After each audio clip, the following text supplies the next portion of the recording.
في هذا الفيديو سنستعرض معا الجزء الثالث والأخير من سلسلة أهم اختصارات الكمبيوتر.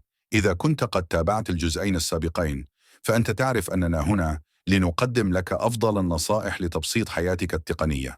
أما إذا كنت جديدا معنا فلا تقلق، لأن هذه الاختصارات ستناسب الجميع من المبتدئين إلى المحترفين. لنبدأ.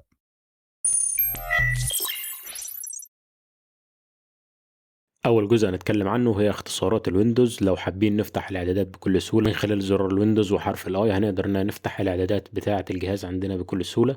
أما لو حابين نفتح إعدادات سهلة الوصول هنضغط على ويندوز وحرف اليو اللي هيفتح لنا إعدادات سهلة الوصول الخاصة بالماوس والكيبورد والحاجات اللي زي دي اللي هي أدوات تسهيل الوصول. لو عندي كذا نافذة مفتوحة في وقت واحد على سطح المكتب وفي شغل كتير وفي دوشة وحابب إن أفتح سطح مكتب افتراضي جديد علشان أشتغل عليه أو أنسخ من عليه حاجة أو أعمل عليه أي حاجة، أقدر إني أعمل كده من خلال ويندوز كنترول دي. بعد كده أجيب اللي أنا عايزه من على سطح المكتب ده وأعمل اللي أنا عايزه وأفتح أي نافذة أتعامل عادي جدا كأني بشتغل على جهاز الكمبيوتر.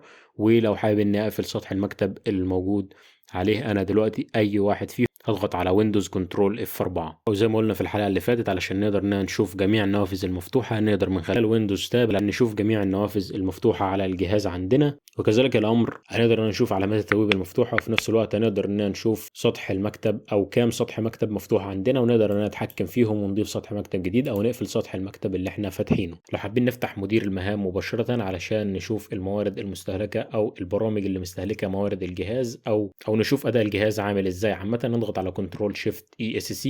أما بالنسبة للنصوص في بعض الأمور اللي هتسهل لنا استخدام النصوص من خلال إننا نضغط على زرار هوم هيخلينا ننتقل لبداية السطر، وزرار اند هيخلينا ننتقل لنهاية السطر. لو حابين ننتقل لبداية المستند هنضغط على كنترول هوم، ونهاية المستند هنضغط على كنترول اند. أما بالنسبة للإكسل لو حابب إنك تكتب أو تعمل إدخال للتاريخ الموجود حاليا من غير ما تكتب التاريخ هتضغط على كنترول وحرف الكاف. اما لو حابب انك تكتب الوقت الحالي هتضغط على كنترول شيفت وحرف الكاف. بالنسبه لمتصفحات الانترنت في بعض الاختصارات الجميله جدا زي اننا لو حابين نفتح صفحه التنزيلات نضغط على كنترول جي. اما لو حابين نفتح صفحه حذف البيانات اللي نقدر من خلالها نمسح بيانات المتصفح اخر 24 ساعه زي السجل او زي التنزيلات او اي حاجه عامه خلال اخر 24 ساعه وقبل كده زي ما احنا حابين نختار من هنا احنا حابين نحذف ايه وبعد كده نضغط على حذف. لو في اكتر من علامه تبويب مفتوحة في وقت واحد وحابب انك تتنقل ما بينهم هتضغط على كنترول تاب علشان تتنقل ما بينهم للأمام. أما لو حابب تتنقل للخلف هتضغط على كنترول شيفت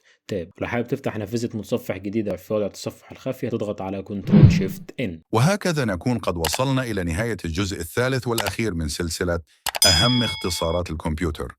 نأمل أن تكونوا قد استفدتم من هذه السلسلة واكتشفتم اختصارات جديدة تساعدكم في إنجاز مهامكم بسهولة وسرعة. لكن لا تقلقوا، هذه ليست النهاية. نحن مستمرون في تقديم المزيد من الفيديوهات المفيدة والمميزة التي ستساعدكم على تحسين تجربتكم التقنية وتطوير مهاراتكم. لذلك تأكدوا من الاشتراك في القناة وتفعيل جرس التنبيهات حتى لا يفوتكم أي من المحتوى القادم.